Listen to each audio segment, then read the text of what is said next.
and get started. And in order to do that, here's a glance at our agenda for the day. But we're really pleased to have 3 honorable North Carolina House members with us today. And we're also going to be getting a legislative update from Ashley Perkinson, our lobbyist. But for our panel with the North Carolina House members and their introductions, I am going to turn things over to our Executive Director, Michelle Hughes. Michelle, take it away. Great. Thanks so much, Adam. And thanks to everybody who is part of this call, especially our 3 guests. We are honored and very grateful that you all have carved time out of what I know is very busy schedules to be part of this call and tell us a little bit about your priorities for children and families this session. So I'm going to start this panel discussion with actually just brief introductions of each of our members that are here today, and then we'll go ahead and start with Representative White in terms of our first question. But in terms of who our guests are, I want to just take a moment to introduce them. Representative Donna McDowell White is currently serving her 4th term in the North Carolina House of Representatives. I am on 3rd term, forgive me, Representative White, 3rd term. We just have been relying on you for so long, it seems longer than that. I have had the privilege of serving on the Child Fatality Task Force with Representative White and know what a powerful voice for children and families that she is. She chairs the Health Committee. She also serves on the Joint Legislative Oversight Committee on Health and Human Services, and she has been really instrumental in very important legislation for kids and families, including suicide prevention, funding for public health programs, the Nurse-Family Partnership, and more. Representative White is from Clayton, North Carolina, and she has spent her career as a public health nurse, which brings invaluable experience and expertise to her work at the legislature. Representative Hurtado is our second guest. Representative Ricky Hurtado is a freshman House member from Alamance County. He is serving his 1st term in the legislature. Representative Hurtado is co-founder of Latinx Ed, formerly known as the Scholars Latino Initiative at UNC. He is an instructor at the UNC School of Education and a lifelong advocate for higher education access, particularly for youth from immigrant families. He is also a former board member of NC Child, and it's delightful to see you, Representative Hurtado. Our 3rd guest today is Representative David Willis. Representative Willis is a member of the House of Representatives, and he is freshman leader for the House Republican Caucus representing Union County. Representative Willis and his wife Shannon have been residents of Western Union County for nearly 20 years. They have 3 children. They're very busy with a 5, 12, and 14-year-old. He is a small business owner and businessman of over 25 years. And Representative Willis's goal is to help Union County continue to thrive and be the best place in North Carolina to live and to raise a family. So welcome to all of our guests. We are very grateful that you are here. And we have about 30 minutes to have a conversation about kids and families in North Carolina, and also hopefully get to some questions from members of our Child Advocacy Network. So I'm going to start, Representative White, if I may, with you.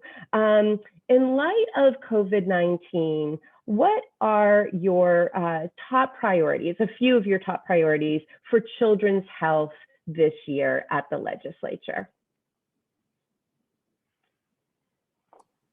Thank you, Michelle, and welcome to everyone. It's an honor to be invited to speak with you all today, and it's been a lifetime work in child health and child advocacy, so it's very important to me, and I thank you all for what you do.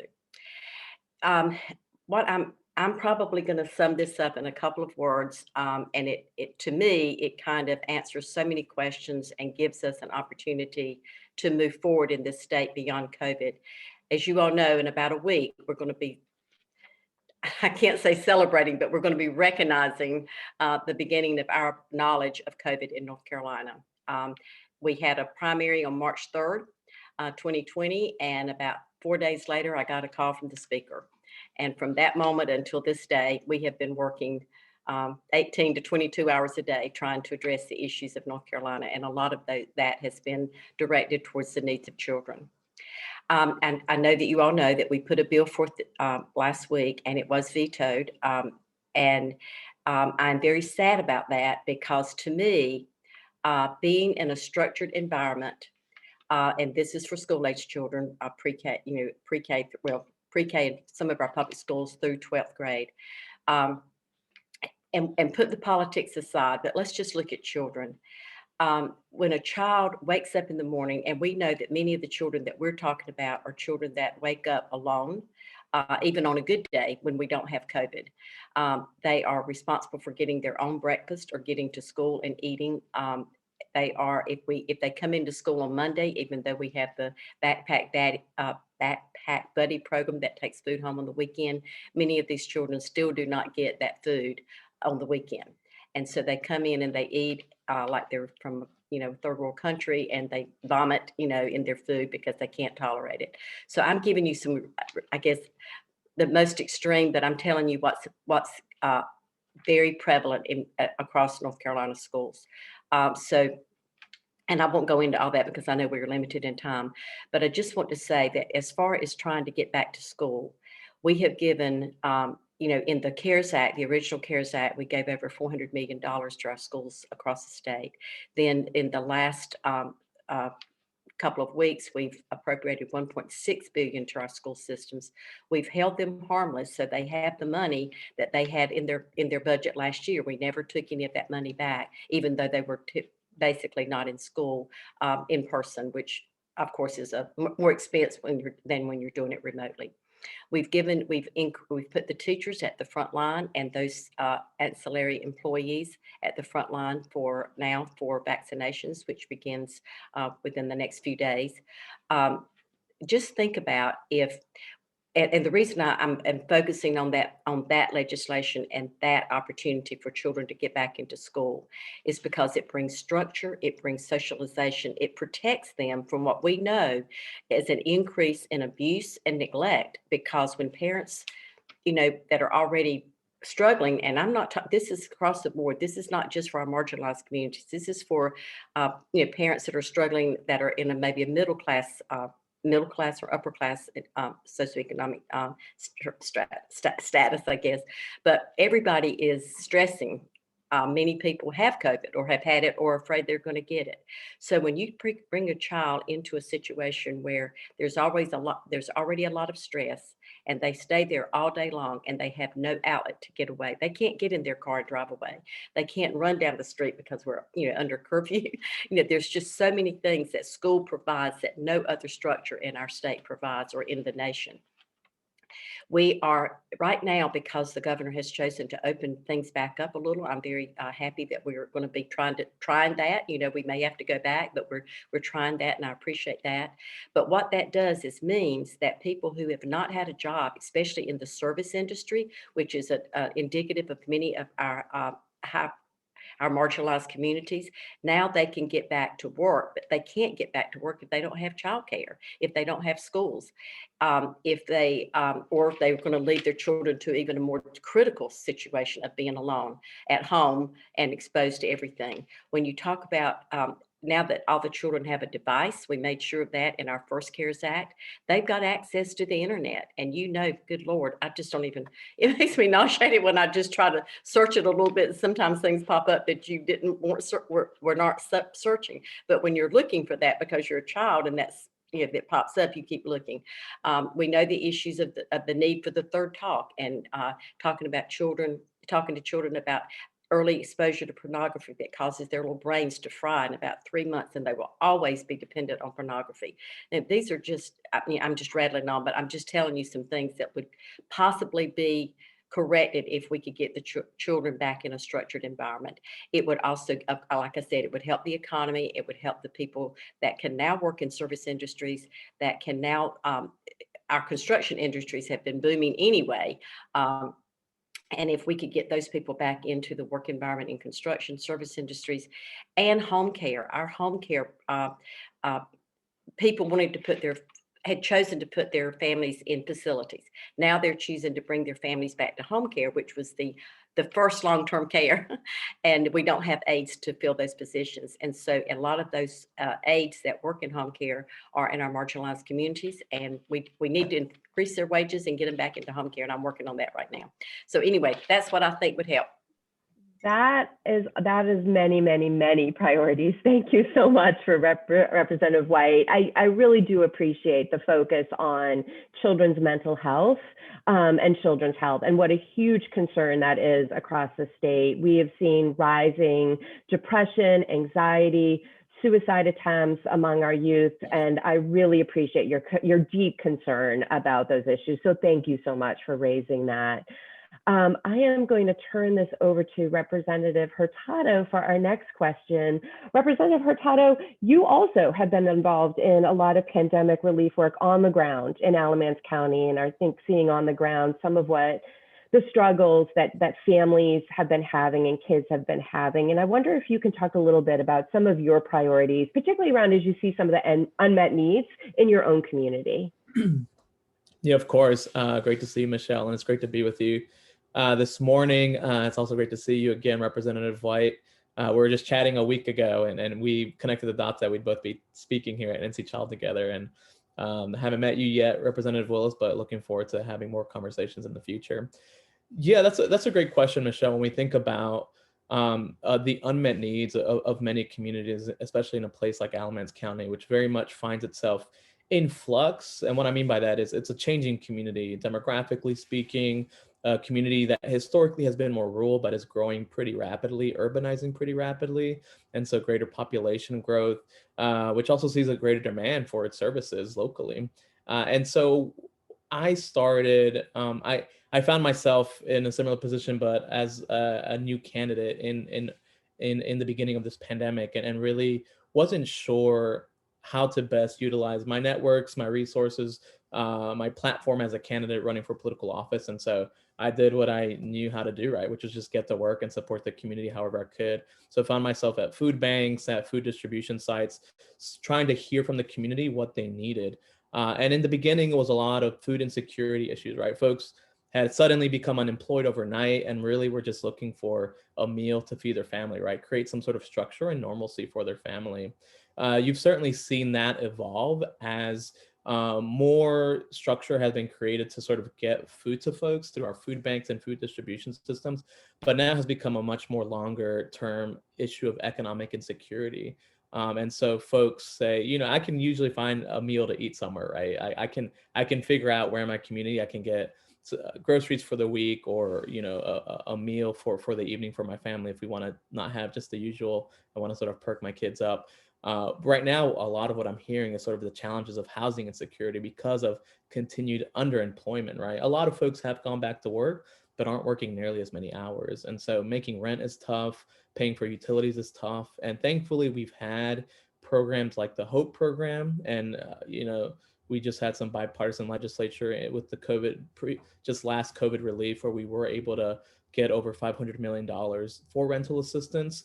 But we know that, you know, more than likely isn't enough. We had a long waiting list for support there. And so I'm really looking to see where those conversations go in this coming week as we begin talks again around COVID relief, and really get a better pulse as to what does our housing insecurity situation look like in North Carolina.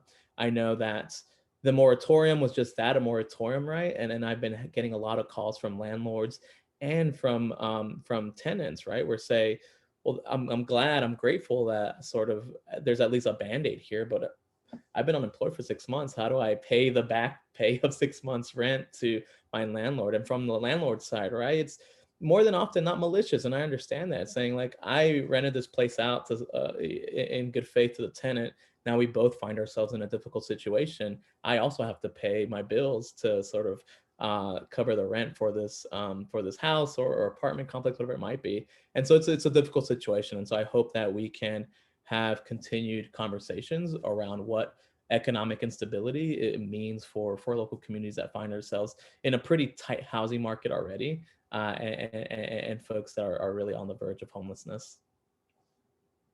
Great. Thank you, Representative Hurtado. And I also love the fact that you are bringing up some of these really significant financial security issues for kids and families that do develop, that impact their development, like housing stability, food insecurity. So thank you for all your work on that.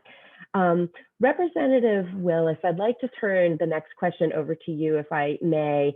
I know that, at least I think I know that you have been involved with early education, childcare, and that you're deeply committed to that issue.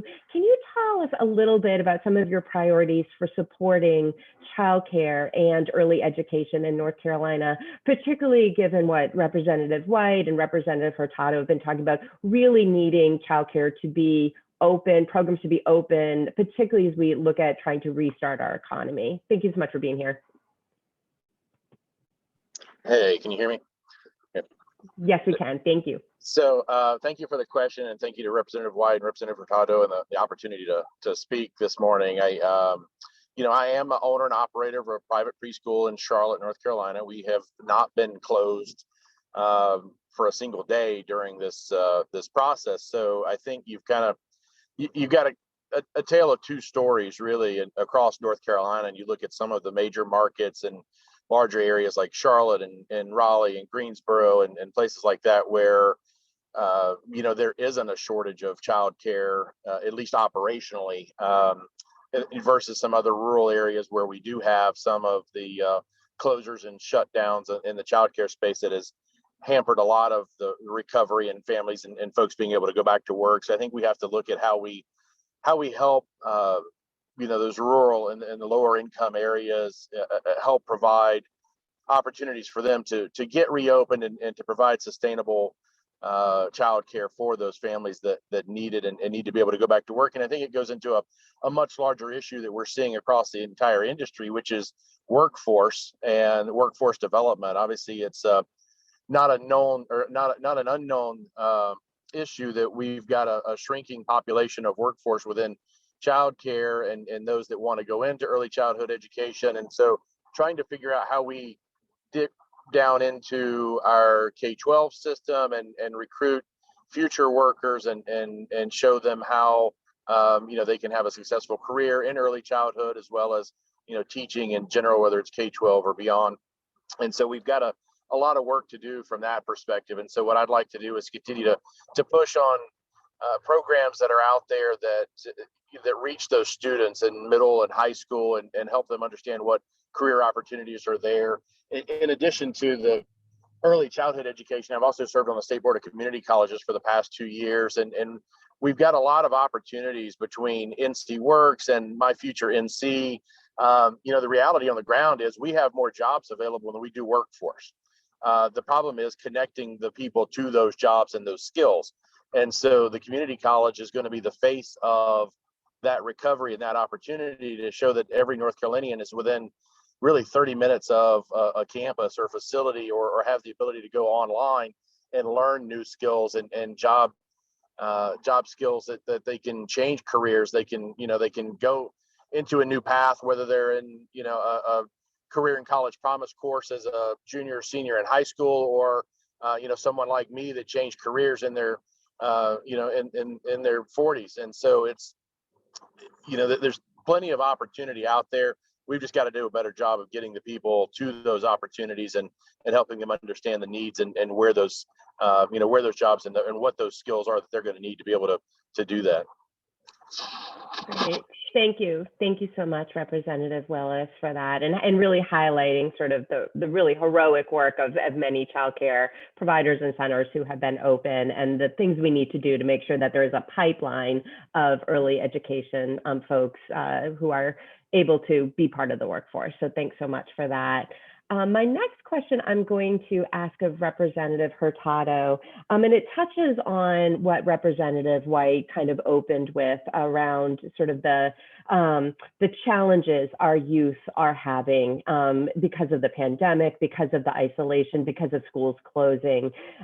We released our child health report card last week, and one of the most concerning parts of that report, as many of you know, is that 1 in 10 high school aged youth in our state are reporting that they attempted suicide in 2019.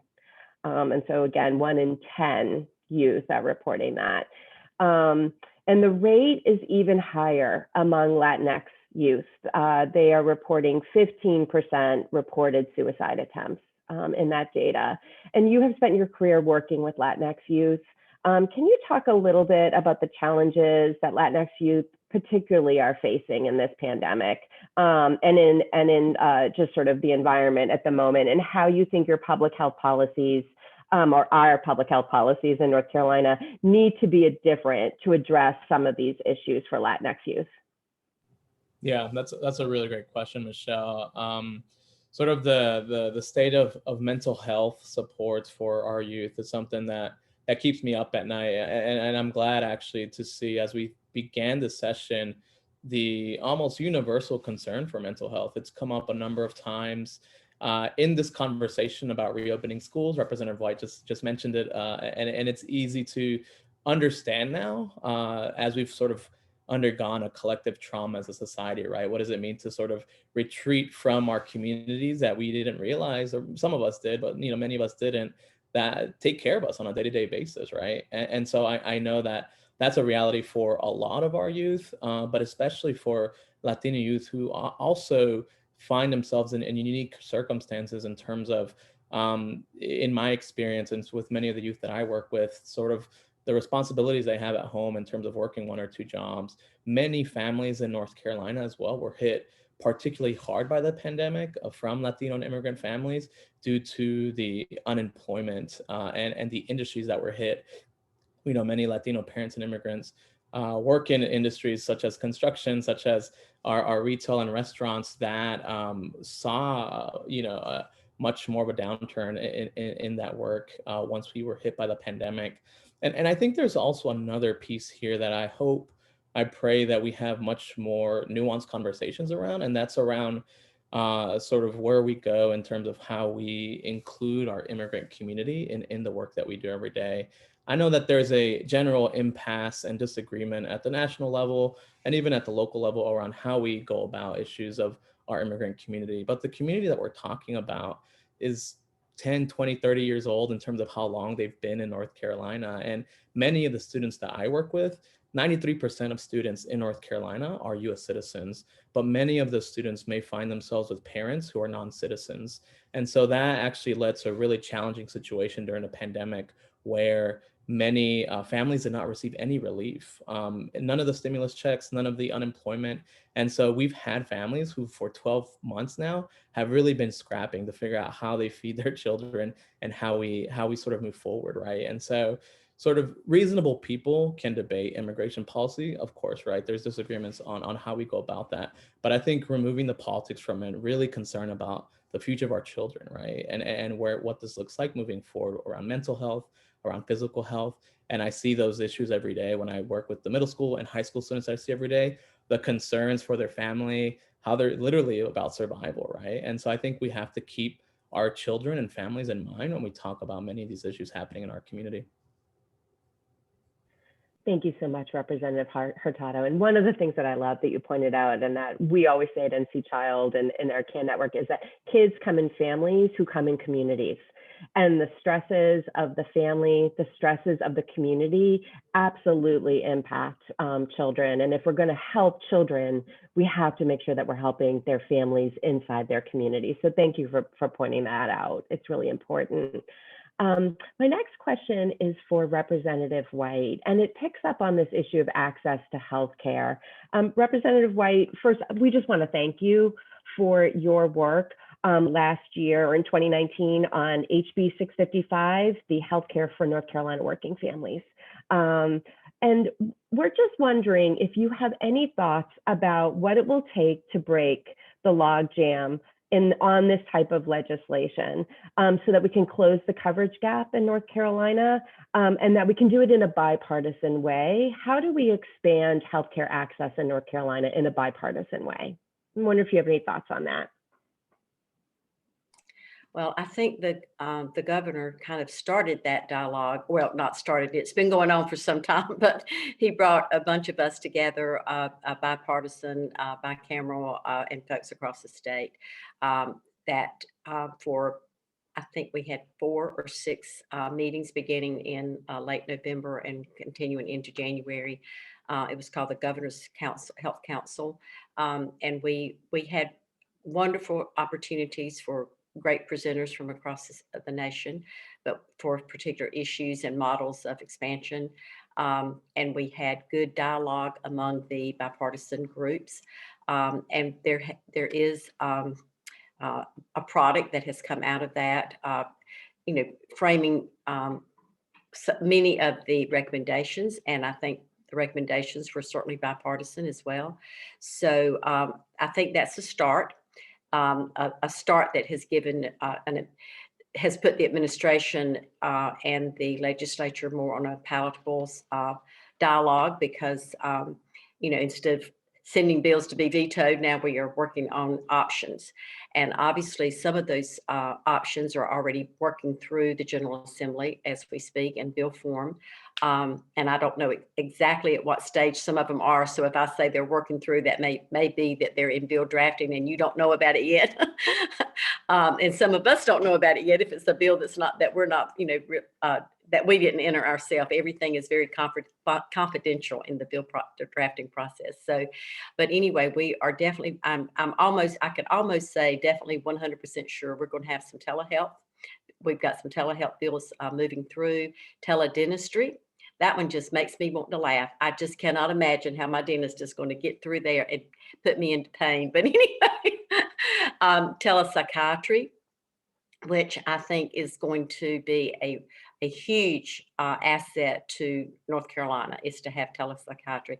I was a little bit I questioned that a little bit, because so much of psychiatry, when you're actually being able to see the person, you can see color change, you can just see movement. There's a lot of things when you're trying to diagnose or help someone through a crisis situation, or even a preventive situation, that I'm not sure will completely capture on the WebEx or the Zoom, but I think it's a start, and I think it's a good beginning. So I'm very, very happy about that. As you know, we've already got a behavioral analyst bill that is going to broaden the scope, broaden the ability for children with autism to be able to be assessed and move forward with their treatments and their IEPs and 504s. Donna White is introducing the SAVE Act again, and that is a big one. That is to allow nurse practitioners to function within their scope without preceptorship from people that they don't know. And that's all I'll say about that. But anyway, we've had that bill out there for longer than I've been in the General Assembly, but I think this is the year, because just like Representative Hurtado said, COVID has shone a light on so many things that the general population would never have known about, would never have even known there was an issue. But now, because we've had to delve into all those things, and COVID has put a light on so many things. So if there's a positive thing in COVID, it's to allow pharmacists, nurses, physicians, assistants to practice within their scope, and behavioral analysts to practice within their scope. So those are just some tidbits of things that we're working on to make healthcare more accessible. Of course, then we have the issue of affordability, and I just have to give a shout out to Care for Carolina. They're still pushing our Carolina Cares bill, which then became H Bill 655, and let's just say this: it's not dead yet. So, but anyway, I'll pass it on to someone else that might have a comment. Thank you so much, So Representative. I do need to say one other thing. We're going into Medicaid transformation. Contracts have been signed are being signed now by the subcontractors for the PHPs, like for transportation and things like that. So we will have a beginning, a major rollout in July. So we need to make sure that anybody that we are in contact with that is using Medicaid knows that they need to keep abreast of what's going on. And we're doing a lot of advertisement for that, and more will come. But that will give more accountability and more options, more accountability to the program, and more options to the beneficiaries. Great. Thank you so much, Representative White, for bringing that up. We are about to enter into a very big transition period, and thank you for highlighting that again. So Representative Willis, there's a couple comments in the chat or questions in the chat, and I thought I actually might start sort of looking at some of those questions and direct one towards you, if you don't mind. Marcia Baslow had mentioned in the chat the need for compensation to really address the issue of the pipeline for early educators. And I'm wondering if you had any thoughts about strategies to support better compensation for our early education teachers who are often paid low wages or who may not be insured. And I didn't know if you had any thoughts about policy levers for that issue. You know, if I had the magic wand that could solve that, I would be you know, probably in a much bigger seat than I'm in today.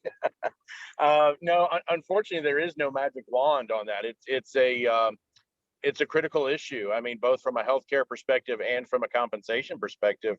And I think we're at the point now to where we're seeing it, and that's part of the shortage of workforce that we have in early childhood, especially in some of the more rural areas where, you know, wage increases and wage pressures aren't impacting them as much, and where they're not seeing as much in terms of you know, hourly rises in that. And I can tell you, you know, the Charlotte market, for example, is doing much better than other parts of the state in terms of you know, hourly wage and so forth. But you know, the job opportunities and upward pressure there has really been the driving force on that.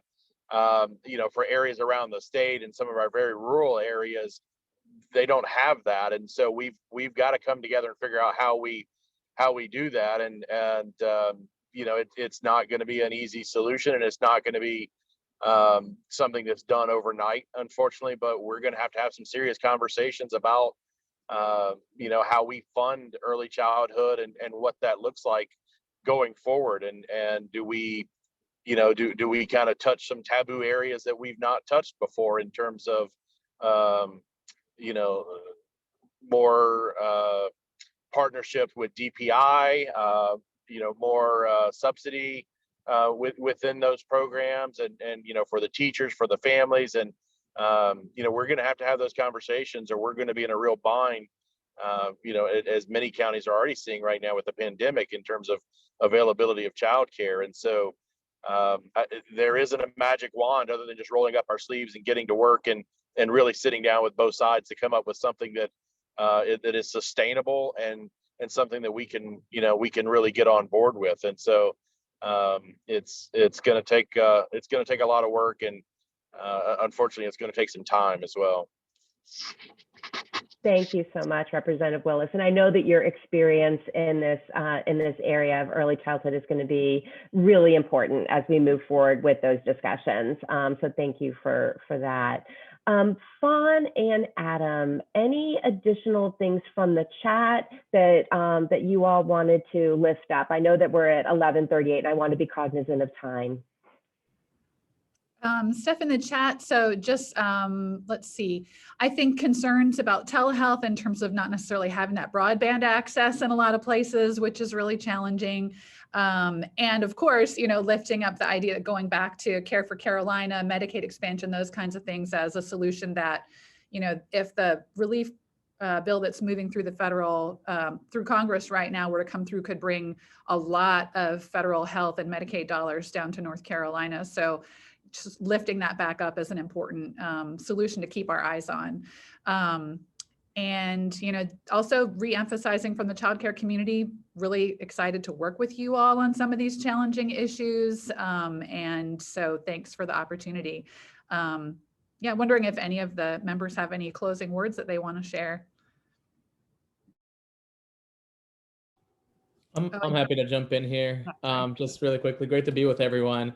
I think my last remarks is just to, we've been having really great conversation around education, around health, around mental health in particular, and all these issues. And I hope that this is more of a message for us, I guess, Representative White and Willis, continue to connect the dots around some of these issues, especially with education and health, and how can we make sure now, as we re-enter a in-person learning environment in the near future, make sure that we have the resources for students to have the mental health supports and counselors they need for them to be successful in the long run. So I hope we can continue having those conversations and connecting the dots.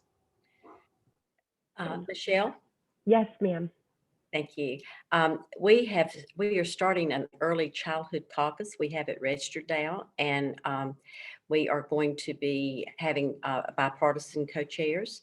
So Ashton Clemens is going to, she and Representative Horn had been working on this concept for a long time. So it's not my idea. It was Ashton's and Representative Horn, and so former Representative Horn. So we are very glad that has been formed. And I just spoke with, we actually announced it on the floor a couple of weeks ago. So it's an official early childhood caucus now. So, so if you might want to encourage members that you may be exposed to join that. It's not a bicameral caucus at this point, but certainly that could happen later. And I'm just very delighted today. I had agreed with Ashton to help her get it started, but my plate has gotten so much fuller recently than I had anticipated because of COVID and because of the work that we're doing with the Life Science Caucus, as well as about 4 or 5 other caucuses that I was already on. So yesterday, well, a couple of days ago, I spoke with Representative Clemens, and then yesterday I had the opportunity to run the idea by Ashley Perkinson. So good to see you, Ashley. We, you know, they agreed with the idea that Representative Willis would be an excellent person. You know, he's a new representative. He's learning, of course, but there is he came to the table with a lot of experience in a lot of areas. So I think that he will be a great co-chair with Representative Clemens. So I spoke with him yesterday, and he was willing to do that. So I told him that since he said yes, I was going to announce it today. So I just want to make sure that you all know we've got a good bipartisan early education caucus, and I am going to be a member of that caucus, and will give all the help that I can give. I just felt like at this time it was better to have somebody that maybe didn't have quite as full of a plate as I've got right now, because when you're starting a new caucus, you know, when you're continuing a caucus, it's one thing, but when you're starting a new one, there's a lot to get done to make sure you get good participation and challenge people so they'll keep coming. And there is one project that we had talked about with that I won't say any more about, but that was really what had led me to say yes about temporarily co-chairing it. And so as long as they do that project, then I'm going to be fine. If not, I'm going to knock them off and come back. I'm just kidding. I love that. Representative White, thank you so much for your leadership in getting that caucus off the ground. I know it is a really important group of folks that are meeting on really important topics in terms of how to support our early care and learning system. So thank you for your leadership on that. And Representative Willis, thank you for being willing to take on that challenge and that work. And if you had any last words, Representative Willis, before we turn it over to Ashley Perkinson, we would welcome to hear from you. Yeah, I'd just like to say thank you for the opportunity to come and speak, and hopefully it's not the last time. It's just the beginning, and I look forward to working with Representative Clemens. We've been working on some other things already, so have a good relationship already, and are excited about moving forward with the Early Childhood Caucus. So looking forward to getting input from you all, and you know, hopefully we can find some of these solutions in a bipartisan manner going forward. Hey. Thank you so much. I just want to say thank you to all 3 of our guests, Representative White, Representative Hurtado, Representative Willis. It has been really wonderful to hear from you all and hear about your priorities. You all are welcome to stay for the rest of this call. Ashley is going to be doing our legislative update. You're also welcome to skedaddle, because I know that you all have full plates and things that you need to get to. So either one is fine. But again, thank you so much. Thank you. Ashley, I'm going to turn it over to you. All right. Well, thank you so much, Michelle. And what a great discussion this morning. We're really honored to have the representatives on. And, you know, this was a very, very busy week at the legislature with a full committee schedule and legislative sessions. So making that time commitment to join us on a Friday, we really, really appreciate it. And as Representative White mentioned, those 22-hour days, just really want to thank you for your public service for the state and for being on for this conversation this morning, and really look forward to the future of the Early Childhood Education Caucus and seeing what great things will come out of that group. So thank you all again. So yes, this was another busy week at the legislature. You know, a lot of the focus is starting to reopen North Carolina with, you know, through the pandemic and easing those restrictions now that the numbers seem to be improving. As Representative White mentioned, Senate Bill 37 did pass the General Assembly and passed with a veto-proof majority, and that is the bill that requires school districts to provide in-person learning for students. They would still have the option for virtual learning, but that in-person learning option would be available. And, you know, a lot of the advocacy that we heard behind that bill, students with IEPs, also the mental health concerns that were discussed earlier today, and trying to get kids back into a routine and into school. Also along those lines, House Bill 82, that is the bill that would establish a summer learning program. That cleared the House unanimously and is now on its way to the Senate. And that bill, it started out as providing a 6-week program, and that got moved to an hour-based program. I think it's 150 hours for the summer learning program. And so anticipate that bill will continue to move forward. As I believe it was Representative White mentioned, House Bill 91. That is the bill that would provide for licensure and independent practice for behavior analysts. And this is a bill that has been advocated in large part by autism advocates. And so this bill got a favorable report in the House Health Committee. I think its next stop is the House Finance Committee. Also want to mention it's House Bill 149. That is the telehealth bill that was also referenced this morning, and it would provide coverage for telehealth by insurance companies. As we know, that has been expanded on the Medicaid side, and this would be a bill that would require that coverage on the private insurance side as well. That bill was introduced in the House with some really strong sponsors on that bill.